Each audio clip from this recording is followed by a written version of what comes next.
Holy Land in October of 2008, I kept looking at all these beautiful mosaics and crosses everywhere, and I kept thinking, I want to bring Needlepoint back to Peachtree. And I mentioned it to a couple people, but I thought, what in the world do we need? I guess in August, right before I went off of session, at the session meeting, Vic announced the 100-year centennial to mark our calendars for the next year, and I thought, that might be a fun gift to do for the church. November 24th of 2009, my first prayer about the Nativity set, and it was, Lord, do you want me to do this? And if so, create a path to walk in. I kept praying about it, and I ended up going to Betty Williams because I thought, well, she's head of the centennial, and I'll just ask her. We figured there was a place in the Williams Center, so we go talk to Marnie, and Marnie says, go for it, Highland, that's great. I start talking to an artist, and I start getting her to do sketches, and I start doing all this homework on the internet. And then I met Rebecca, and that was my really first big God story in all of it. Well, Highland and I were acquaintances through, we live in the same neighborhood, and we worked out in the same facility, so we had seen each other, sort of knew each other, but didn't know anything about the fact that we both enjoyed needlepoint. I happened over to her house, and she has a gorgeous wreath that has literally 100 needlepoint ornaments on it. And I noticed it when I was at her house, and that was our first realization that, oh my gosh, I love needlepoint. You obviously love needlepoint. That's wonderful. And it was probably a week or two later that she mentioned that she'd been thinking about this idea to do something for Peachtree, and would I be interested? And I just jumped at the chance.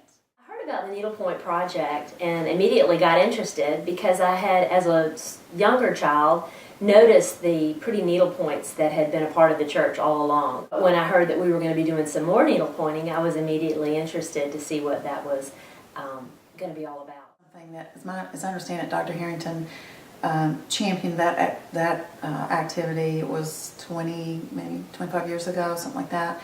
And I think there was also a group of 25, 30 stitchers involved in that, and they were the ones who produced the all of the needlepoint pieces that are in the sanctuary today. The bench covers, which are so beautiful. There's one on either side of the sanctuary front, and the chairs that the ministers sent in both have needlepoint seats and backs, and that was a result of that project. One of our stitchers gave me everything that had been created, how it got started, when Frank Harrington went to Grayton Hall and his wife Eleanor, they had all that. And it had a list of all the stitchers, descriptions of all the benches, the cushions, descriptions of the chairs. It had everything. It had pictures. So that was quite fun. So when we got ready to do the crosses, I went back to that list because I thought it would be really fun to weave those people back into the project. I think it's so important that things are documented. So I offered to monogram the backs of all of our pieces of the Nativity set. So it's got what it was for, the years, the 1910 to the 2010, and then who stitched that piece. So every one of those Nativity pieces has the name of the person that stitched it. The heirloom aspect of the Nativity set, the church, to celebrate their 100th birthday, they have a beautiful heirloom, and I really think it is priceless.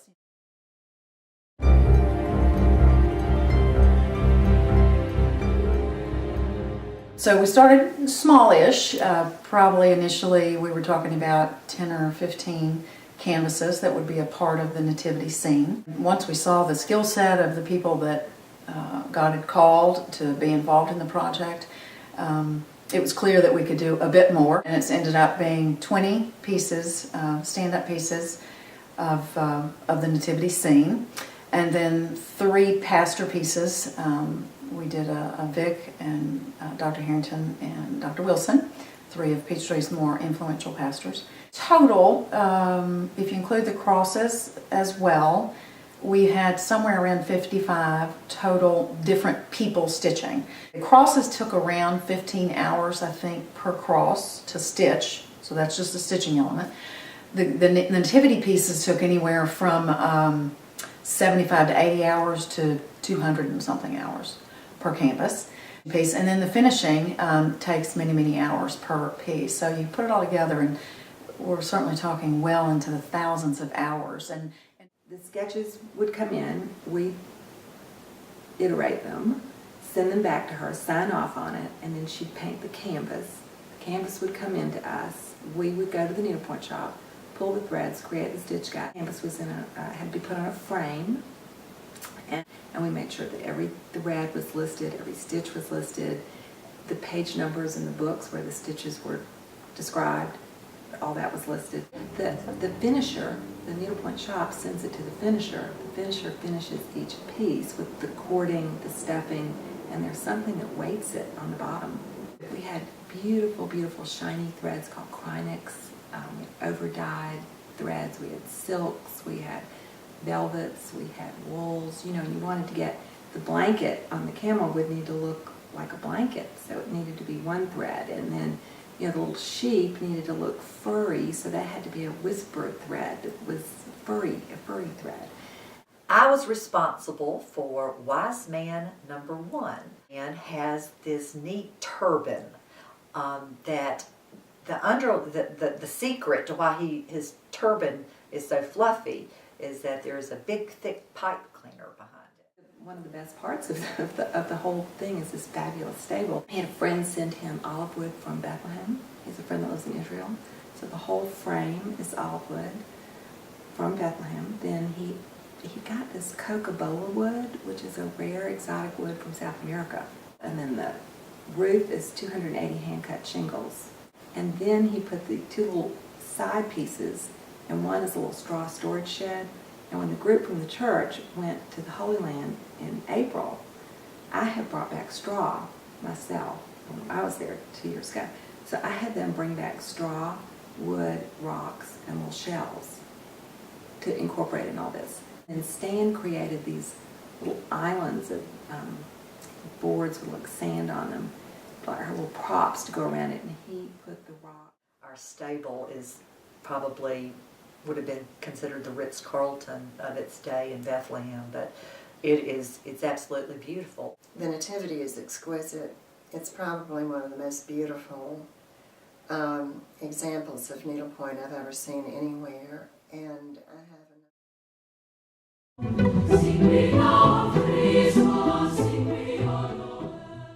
The most fun, though, was through the stitching sessions that we would have. And Well, we thought it would be great for everybody to be able to come together because we really wanted to build that sense of community. I mean, people obviously needed to stitch by themselves or when they were, you know, traveling or in the car or the airplane or home in front of the TV, but we really wanted that sense of community.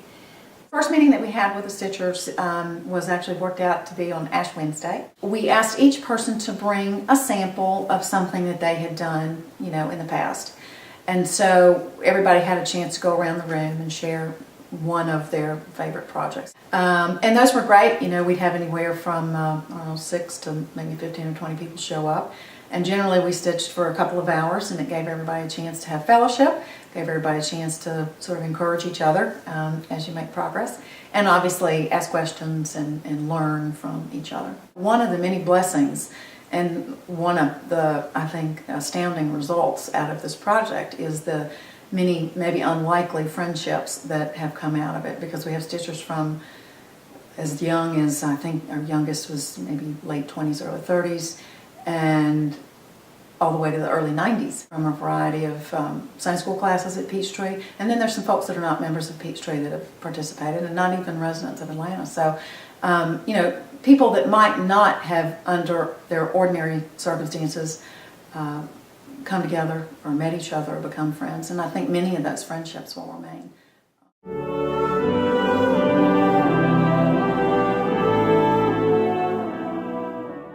I just loved seeing the progress and seeing how God was acting in the entire project. Just to see God work from start to finish has been really an inspiration to me, but also it's touched my heart.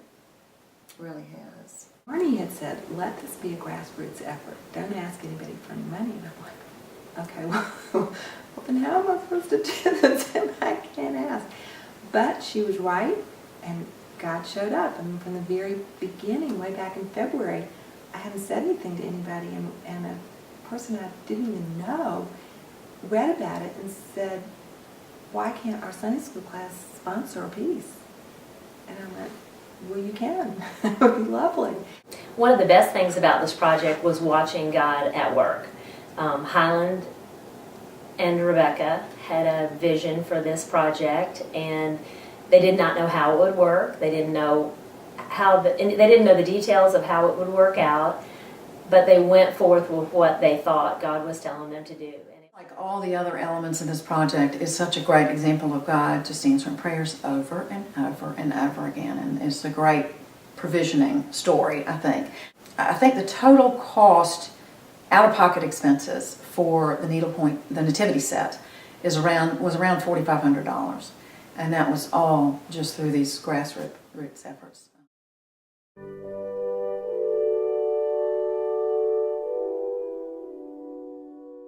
In the beginning, Highland wrote a beautiful prayer, and it was called the Stitcher's Prayer.